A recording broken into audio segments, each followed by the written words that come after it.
Good morning, Wolverines. I'm Owen. I'm Keith. I'm Ludwin. Today we're going to be talking about a bunch of different sports topics that we need to be discussing. So right now we're going to be starting off with the NBA Finals. So conference semifinals aren't done yet, but my predictions, I think the Thunder beat the Nuggets to go to the conference finals. Then I think the Knicks will definitely beat the Celtics after the loss of Jason Tatum because he got injured, bringing them to go against the Pacers in the conference finals. Now, this is where we go. Timberwolves are good. They're not good enough. OKC wins that. Knicks beat the Pacers because the Pacers aren't good like that. So now it brings us down to the finals. The Thunder versus the Knicks. And I think the Thunder wins in 6. You know, nice, pretty chill game. Gonna be anticlimactic. And it's gonna be a championship nobody really cares about. And some of the notable players we're gonna be looking at during these games from the Thunder is Shea, because at this point he's almost a reincarnation of Jesus Christ. And going to the Knicks, their best player is Jalen Brunson. We're not even going to try and talk about that. So, moving on.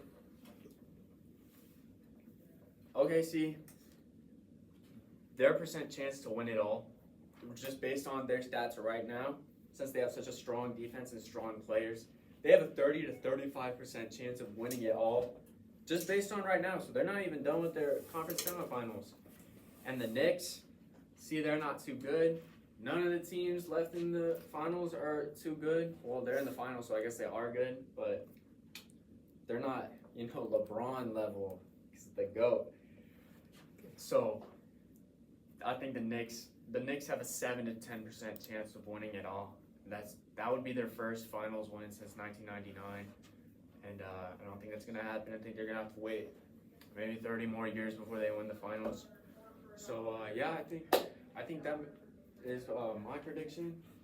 So yeah, here's Keith. All right, so our next topic is going to be talking about the great one, aka Wayne Gretzky, the greatest hockey player to ever play, and Alex Ovechkin, and how that fact that Alex Ovechkin somehow managed to be Wayne Gretzky's goal record, that one of the records in sports that no one thought would be ever be touched, just like LeBron's points record he has right now.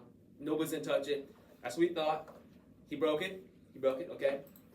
And if you look at their careers, Wayne Gretzky played 20 years in the league. But if you look towards the end of his career, it was decline. Like, his best year came in 1981, where he scored 92 goals. After that, he could never reach more than 90 goals, but 90 goals is crazy in a year. So that's a crazy feat you have in that NHL time. That's something wild. And Wayne Gretzky changed the way the sport was played. New positions were invented to protect him. The protectors, people were trying to hurt him, take him out of games as much as possible, to take out the greatest hockey player of all time. Now let's talk about Ovechkin. Ovechkin's been playing since 06, and he's been playing pretty decently, but he could just never score as many goals as Gretzky scored in a season. The difference between those two is that Ovechkin has always stayed consistent with the number of goals he scored. Like, if you look later in his career, that he always scores around 40 points. And when Gretzky, towards the last 7 years of his career, could never score more than 30 goals a year. He did it one time, fluke year maybe. I don't know. Wayne Gretzky had 494 goals in his entire career. That's impressive by itself right there. That's what greatest player of all time.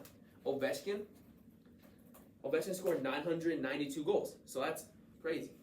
But if you look at the points-wise for Ovechkin versus Gretzky had 2,857 points, counting, and Ovechkin had 1,623. So, in my opinion, Ovechkin is not the GOAT of hockey. It's still going to have to be Wayne Gretzky, purely because of the points total and the fact that Gretzky changed the way the sport was played, and he really make it sure it was the world's game and brought it outside America and Canada. Our next topic is going to be talking about Yamal, a rising star in soccer, some would say, the next Messi. So, Lamine Yamal, phenomenal sensation. You know, in every generation we have our football players. We have Messi, Mbappe. This generation we have Lamine Yamal.